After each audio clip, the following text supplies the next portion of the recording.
Hey everybody, we're back again with Paul Craig Roberts, the long-awaited, long-in-demand Paul Craig Roberts. Lots of response from you guys on whatever Paul and I talk. So, Paul, today we're going to talk about Trump's joint speech to Congress last night and how that turned out, and what that represents about the state of America's bipartisan or political divided Congress. So, Paul, take it away.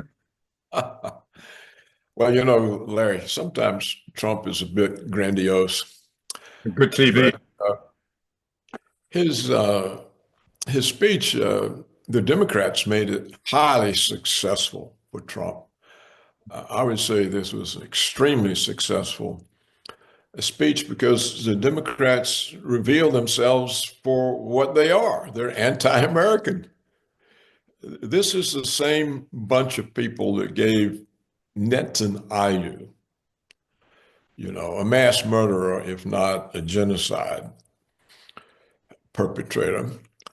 But they can give Netanyahu 53 standing ovations, but they only can boo uh, the president of the United States. They wouldn't even clap for the kid with cancer that was made an honorary police officer. They wouldn't clap for anybody, any of the victims. Yeah, And not even for the mothers. You could see the pain on their faces. They lost their daughters to illegal immigrants who murdered and raped their daughters. They couldn't even give her an applause, any kind of recognition. That's right. So I think the Democrats are ruining themselves. I mean, who wants to be represented by people like that? They don't represent America. They don't like America. I mean, I think Trump didn't have to do very much. He just let the Democrats show what they really are. At one time, the Democratic Party was the party of the working man, Exactly. and they had integrity, and they did what they could to better the conditions for the working class. Well, they hate the working class. The working class, that's the Trump deplorables. Um, they're the party of immigrant invaders, sexual perverts, all kinds of immorality. They want to legalize sexual perversion. I believe if Biden had gotten back in for 4 years, they would have legalized pedophilia Or Kamala. or Kamala. Yeah, it's we just have to hope the Democrats keep on damaging themselves so badly that people don't vote for them. Paul, what I can't understand, and we talked about this before, are they really that clueless and stupid, or do they think that this is the best strategy? I mean, I can't see how some of them could embrace some of these insane, illogic uh, policies. I mean, are they that far deep into their own propaganda? Do they really believe this stuff, or do they think it's a winning strategy, or are they beholden to others, a special interests who have a grip on them? Why are they doing this? Well, I think they've been greatly influenced by the cultural Marxist, the Jewish movement that came here in the 1930s from Germany. And these cultural Marxists were Marxists who gave up on the proletariat because the proletariat didn't stand together and actually went to war against each other for their national governments. And so these German cultural Marxists, they reasoned that you had to give up on the working class and that the way to revolutionize society was to march through the institutions. And by that, they meant you would corrupt each institution. And that's what they succeeded doing. The universities are essentially anti-American organizations. We know that the media is a lie factory. So all it does is lie. You know, Moreover, and they've marched through all the institutions. They actually were making quite an advance in the corporations, but that seems to have come to a halt. I saw the other day that even BlackRock, the most left wing of all financial institutions in the world, uh, stopped its DEI policy. It stopped hiring and promoting based on race and gender and sexual preference. So that's what it is. It's we've created a couple of generations of people who are alienated from Western civilization. All right, Paul, I could see that with the younger generation that are now in positions of power, positions in government and Congress and all that. The people like Nancy Pelosi, they've been around for a long time. Are they influenced by cultural Marxism? Are they aware of that ideology, or are they in it for other reasons? Who's funding them? How they're getting paid under the table, whatever. I mean, what is going on with people like Nancy Pelosi? Well, in part, Larry, they're going with the flow. The way a leader stays on top is to not alienate the people under them. So they go with it. And of course, the federal budget, as I think Elon Musk's operation has made clear, has been a large slush fund for Democrats as well as for the military security complex. You know, they can't find any legitimate payments that the USAID was making. Or any legitimate payments the National Endowment for Democracy were making. This was money going into overthrowing governments, to bribing governments, to buying foreign policy positions of governments, and to rewarding themselves. You know, look, there must be thousands of NGOs set up living off the federal budget. There must be, or must have been, thousands of DEI firms advising how to be DEI. All of this was being paid by the taxpayer. So if you have a budget that you can use to create thousands of companies for your friends, and they're paid directly out of the federal budget, it's a tremendous grift operation, and so that was part of it. You know, they get rich, or their relatives and friends get rich. So, but I do think this cultural Marxism thing is very real, and it has a complete hold on the universities. Okay, but Paul, getting back to the effects of Trump's speech, the results of it, is that really a big win for Trump and making the Democrats seem even more ridiculous, going against the way the voters are flowing now?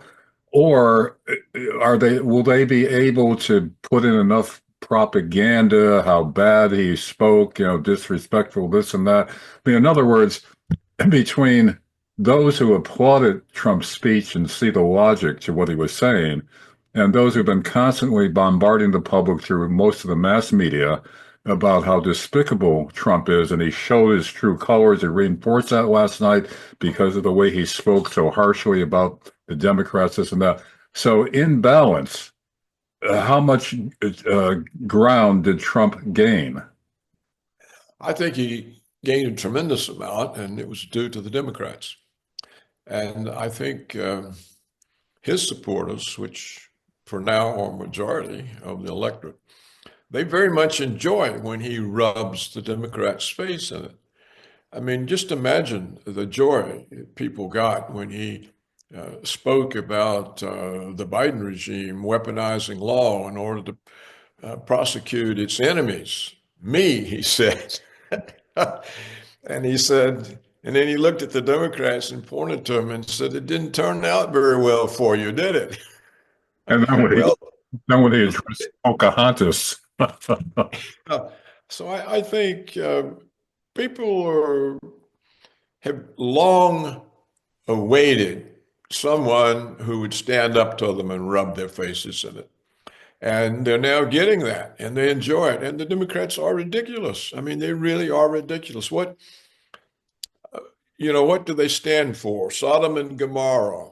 uh, a Tower of Babel, uh, uh, drag queens in public schools for little kids, telling children they're racist, telling children they're born in the wrong body. This doesn't resonate with people.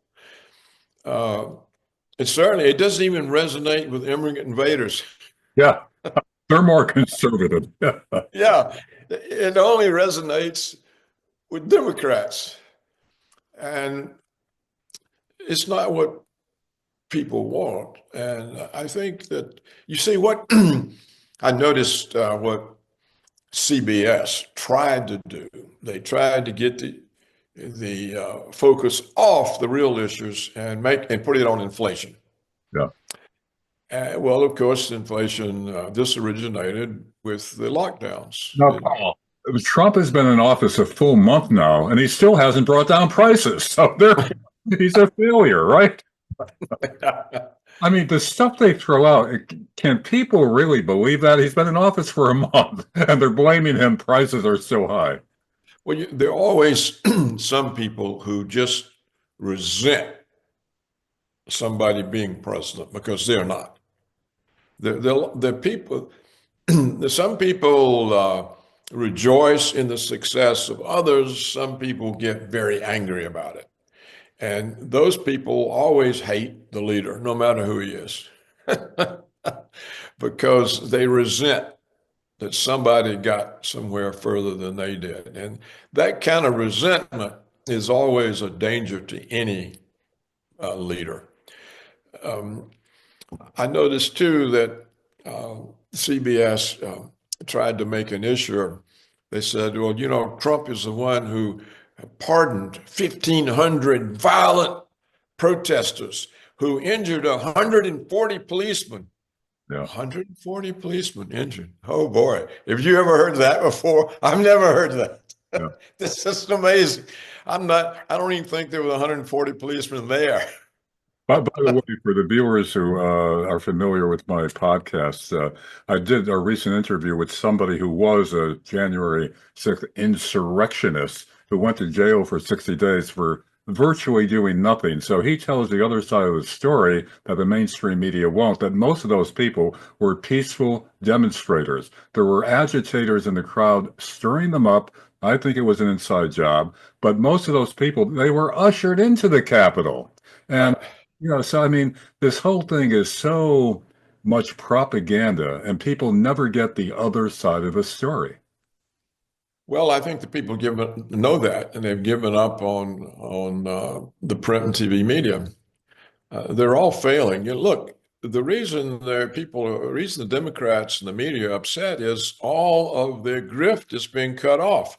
Yeah. All of, the USAID was supporting the legacy media and also the internet media like Politico. Yeah. They were pouring millions of dollars into these things to tell lies about Trump and Republicans and ordinary Americans. And that's what's come out already from Musk, that the money was used to keep a media alive that's dead, nobody watches or cares about. They're all failing. Yeah. And now that the USAID subsidies are cut off, what's going to sustain them? And now that BlackRock and the big tech corporate guys have decided they'd rather be on Trump's side, they're not going to be supporting with their money these media organizations. Even Bezos told the Washington Post people, he said, look, we're talking to ourselves. Nobody listens. Well, something else we've kicked around before. What could derail Trump? What could stop all this reform? They're already challenging him, in some cases successfully, through the courts to stop some of the reforms. So is that the way they're going to stop him from doing what he told the American people he would do as president? Well, that was my original prediction. Right. But since I've learned that these injunctions, uh, they're the ones that are being issued are temporary injunctions. And a judge really has no recourse. He has to order them if somebody raises the issue. But they are temporary. They're good for a few days. There has to be a hearing, and then a decision is made whether it moves into a preliminary injunction. Now, if it's a preliminary injunction, it now has some force, and that's when it enters the appeal process and can take forever. But from what I read, the Supreme Court, U.S. Supreme Court, has now ruled against Trump's cutoff of, I think, foreign aid. They made some ruling that really is negative to Trump, the Supreme Court. Well, I saw that and I haven't had a chance to investigate it, but it may well be that Trump, that there was a temporary injunction to Uh-huh. stop it, Yeah, and Trump didn't. And so it's just the Supreme Court reminding him that he has to obey the temporary injunction. But I don't think it's a preliminary injunction. So it's not actually an injunction, it's a temporary thing. yeah, They then have a hearing. yeah, And from what I have learned, it is extremely rare for a temporary injunction to become a preliminary injunction yeah. because there's usually no basis for the temporary injunction. But judges don't have an alternative. They have to stop it and have a hearing to see if there's a basis. Yeah, and of course, the I read it on one of the mainstream media sites, and of course, their spin on it was that this is a big blow to Trump. So they didn't put in the subtleties that you just did, as usual. Yeah, I think now if it's actually a preliminary injunction, then it's subject to the appeal process, and then that can take forever. Yeah, But let's just hope you see some of even a Democrat partisan judge who's issued a temporary injunction, he doesn't want to just make it preliminary and face being overruled because the more you get overruled, the worse your reputation, your whole status as a judge goes to hell and all of that. So they have to really have a case that it becomes a preliminary injunction. Uh, I I don't know that the courts will be able to stop, but what could stop him? With the Federal Reserve, they can wreck the economy very easily. I mean, the Federal Reserve is an important part of the ruling corrupt establishment. They could cause a recession very easily. What would the recession do? Oh, it'll explode the deficit. Um, we could see Israel, for example, pull off some false flag attack. Trump might know it's false, but the public doesn't, and they could trap him into a war with Iran. The Russians could misjudge. They've now learned for years and years not to trust the Americans, and so they may not trust Trump. And so they may somehow not come to an agreement just from a lack of trust of Washington, which is what they've learned. Don't trust Washington. Um, this could derail it, or Bill Gates and Big Pharma. They could release another virus. We could have another pandemic. Anything that takes the attention and focus off of the domestic agenda can wreck him. and that they could blame on Trump. Well, they would probably try to blame it on him. Some of these things, it's not quite clear how they would do it, but or that the people would believe it. But events could happen that push the domestic agenda off the front burner. The Fed could do it. Israel could enact something. Um, there are all these bio war labs. We've got them everywhere. We stick them in other countries because I think, strictly speaking, they're illegal. Yeah. We're supposed to have them. So we hide them over there and we pretend that they're doing something else. Well, we don't know what they might come up with and release. I mean, we now know that the so-called COVID virus, which was not very dangerous, was created in a laboratory with U.S. government funding.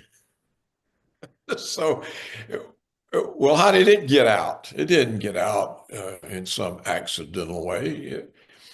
Um, I know, I know a European scientist, and he has found that um, COVID was all over a whole bunch of countries several months before it broke out in China. Yeah. Yeah, now, there's another example of the absurdity of the mainstream media where you would think that since the virus broke out in a so-called wet market near the biolab, the Wuhan lab, which was doing gain-of-function research funded by Fauci's group, you would think there'd at least be some curiosity that that might have been the origin, but right away they shut that down. Oh, it couldn't have happened that way. It was a wet market, a natural occurrence. I mean, and they sold this to a lot of the public, I think, at least initially. I mean, Yeah, this is to what lengths the mainstream media and their so-called investigative reporters, close ranks and issue propaganda. I mean, it was apparent to everybody that at least the Wuhan lab would be a suspect. If you can't, maybe not, but at least investigate whether that could be the probable origin. Some guy said a while ago that that's like if you're in Hershey, Pennsylvania, where they make chocolate, and there's some kind of a disease that's related to chocolate, wouldn't you investigate the Hershey factory first? No, instead of saying, "Well, it's totally unrelated." I mean, again, the absurdity of the mainstream media that has been affected up until now, at least in some to some extent, and maybe now it's actually changing. That's all we could hope for. well, I think they're just becoming irrelevant, like Europe. I mean, Europe is irrelevant now. What can it do? Nothing. And if they keep on opposing Trump, there won't be a NATO. Yeah. You Uh, know, uh, Trump doesn't see the point of war. Uh, if you fight people, you don't do business, things get destroyed, you run up debt. But if you get along and make deals, you both get richer. So he's right. and no We don't problem. have any reason to fight anybody. Why should we fight the Russians? They're not doing anything to us. Why should we fight the Chinese? They're not doing anything to us. Why should we fight the Iranians? They have no reason at all except Israel. That's because Putin, if he takes Ukraine, next he's going to take all of Europe and rebuild the Soviet Empire. What does he want with it? Right. Well, I mean, what would anybody in their right mind want with the problems of Europe? That's another Just, that's another thing, how Europe has become so woke. Mass immigration, influx, all kinds of social problems now. How the heck did that happen? Europe was a Western culture, the origins of Western culture. Now that's all going nuts. I mean, I can't believe how pervasive all this was internationally, Paul. I mean, it's amazing how it infected everything. well, Western civilization has been under attack from the cultural Marxists and the universities for decades. Think back to the 60s with the kids marching around on prestige universities like Stanford. Western civilization has to go. Yeah. Yeah. They've been brainwashed.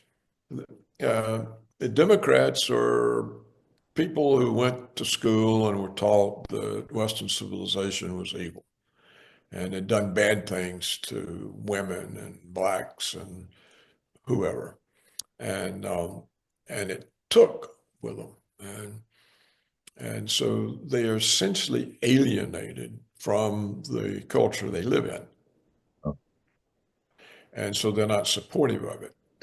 And I think that explains the Democratic Party. Yeah, don't forget, we are two, even three generations beyond the radicals of the 60s. So it's had a chance to take hold. Yeah, yeah. I don't think there are any conservatives or even true liberals left in the faculties of American universities. Certainly not at the prestige universities. Yeah. They're simply not there. They died off. They weren't replaced, or they were driven out, and or they retired as soon as they could because they couldn't tolerate the speech control and all the limits or what they could teach or the constant monitoring of their classes. And I've talked to some of the conservative professors who were in the university said it was an ordeal. It was like walking around a minefield. You didn't know when you were going to step on the next mine. Yeah. And I don't, there's hardly any left. Eh, And I think eh, scholarship is disappeared because its function is to attack the West. It's interesting that you said the liberals. You know, what you mean is the original true liberals Yeah, that were sensible, not what the word liberal has become now. Now, when you talk about liberal, it's, you know, this crazy woke stuff. That's not the way it used to be. yeah, yeah. The, the original liberals uh, of my day, they destroyed themselves because to show how open-minded they were, Right. they let the left in. Yeah. And they didn't understand the left was cunning and determined, and the left just took over the departments, one after the other. I've read a lot of articles by liberal professors who describe the process of how, they wanted to show how open-minded they were, and they brought these people in. The next thing you know, they had taken over the department, and everything was different. Yeah. And so in most subject matter have been destroyed. I mean, English literature is not about English literature. Yeah. And history is about made up yarns, made up histories that they use to attack Western civilization or existing institutions. And you really can't learn anything correct from going to an American university. You might be able to learn some math or a bit of science, but that's about it. Yeah, I mean, it's just again, I know you got to go, Paul, but wrapping it up now. Trump's speech, you think, was largely a win for him, reinforcing people being aware of the insanity that he's trying to turn around, and you think the Democratic carping about it will largely fail. Yeah, I just make Trump more successful. It's like Zelensky when he came here. He made Trump successful. He shows up in the White House in a sweatsuit. That's because he's a man of the people. Yeah, Yeah, with man. yeah, right. Yeah, he's a man that the Biden regime installed. Um, No he, accountability for he, billions and billions of dollars. That's not a problem. yeah, yeah, and he insults the vice president, insults the president. Uh, it's extraordinary that some Democrats think that Trump should have apologized to him. You know, for those who may not be aware of it, Zelensky was originally a TV character. He had a comedy show. He played the president of Ukraine on TV before they made him the president. And among his biggest stunts, I hate to be indelicate here, was playing the piano with his penis. This is the current president of Ukraine. Yeah, yeah, right. That shows you. So, yes, I think things are going well for Trump, thanks to Zelensky, who's an idiot, thanks to the Democrats, who are idiots, I mean, and thanks to the media, who are idiots. I mean, where is uh, where is this challenger? Camilla? I mean, really? I mean, Uh, who does she connect with? A few woke idiots? we're talking about Senator Murphy of Connecticut, who has been coming out with all kinds of crazy statements criticizing Trump. Fetterman, who voted against Trump's bill to ban transgender men in women's sports, and also the governor of my state of Pennsylvania, Josh Shapiro, who, by the way, if you go to my site, I've done a lot of stuff on something called a case called the Ellen Greenberg so-called suicide. It was actually not a suicide. It was a homicide that Josh Shapiro covered up. So if you're interested in learning more about the real Josh Shapiro, go to my podcast. Yeah, I know about that. You did a good thing bringing all that out. I don't understand why people in Pennsylvania elected him. In fact, I don't understand this Al Green that Trump, that the Speaker of the House had to have removed from the speech last night. He's from Texas, the media said. What kind of people in Texas are there that would elect somebody like that? That's not my view of Texas. How did this guy get elected from Texas? There are clusters of liberals, especially the newcomers that went to Texas for the high tech industries and all that. Plus, the minority vote. If he's presented properly, a lot of money behind his election campaigns, they get elected. Some of this is still racial. I mean, look at some of the minorities that are in these big positions of power that make no sense. You wonder how the hell they got elected. Yeah. Yeah, one example is I forget him by name, but he's a congressman who a couple years ago was questioning a Pentagon figure, a general figure, about all the military equipment that we're bringing into an island. Won't the island tip over? He asked in a congressional hearing. I mean, what? Yeah, people have no basic knowledge of the way things are, the way things are. They're in these positions of power. Well, let's hope that that changes. See, in my view, the real threat to the United States is the Democrat Party because they don't believe in America. There's no evidence anywhere that the Democrat Party believes in America. The problem is, Paul, whether enough people are getting aware of it and will stay aware. Now, I live in the area of Scranton, Pennsylvania. Big Democratic machine in the city of Scranton and in the county and all that. I still run into working class people who you think would know better, still strong Democrats, even those that are outside of the party machine. So to me, that's an alarm bell that there's still some that because of the mainstream media that they listen to, they're still not getting it, still not aware of what the truth is. So hopefully, we see signs that with the mainstream media now getting fewer and fewer viewers, maybe that will change.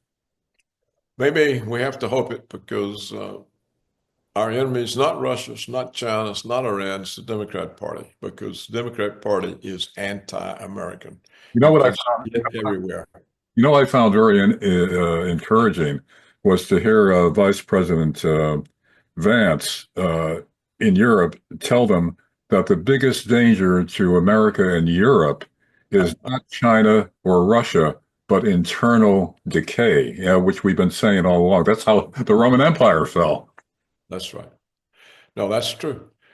That's what Trump is really up against is the internal decay and the inroads the cultural Marxists have made among the intellectuals for decades. That is That is the biggest threat. And whether Trump has any way of directing his attention to that, I don't know.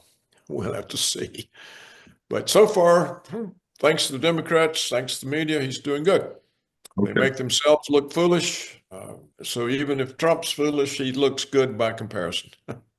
Paul Craig Roberts, thanks once again for your enlightening analysis, and once again, backed by popular, very popular acclaim. People love to hear these conversations we have. So you will be back soon, correct? Correct. Okay, Paul. Thanks very much. Okay. All the best, Larry. So long for now. Okay.